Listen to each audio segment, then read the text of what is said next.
Почитувани, неспособната власт на СДС продолжува со злоупотребите, заканите, уцените и притисоците врз граѓаните. Царовска е исплашена од престојниот пораз на изборите и почна да им се заканува на оние кои треба да ги заштитува. Царовска во Гевгелија уште еднаш на дело ја покажа деструктивноста на СДС и дека државата и партијата за нив се едно. На средбата со вработените од подрачната единица, наместо да се дискутира за нивните проблеми, средбата прераснала во хистеричен напад од министерката кон вработените.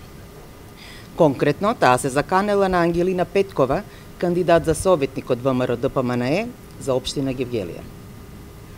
Заканите од Царовска кон Петкова, која истовремено е вработена во министерството, се злоупотреба на функцијата и класичен пример за мобинг на работното место. Граѓаните имаат демократско право да бидат вклучени во политички дејствија надвор од работното време. Врв на злоупотребите, според информациите кои што ги имаме, е настапот на Царовска со Ташко Дојчинов, носителот на листа за советници на СДС во Гевгелија.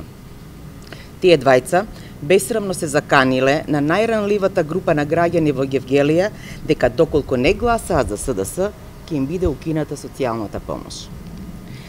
Закани врз основа на политички став е знак на слабост и страв. Нивниот страв од повторување на неуспехот од локалните избори во 2013 година, деновиве го гледаме на терен из цела Македонија. Неодговорноста, лицемерието и неработењето на владата на СДС предизвика само револт кај граѓаните.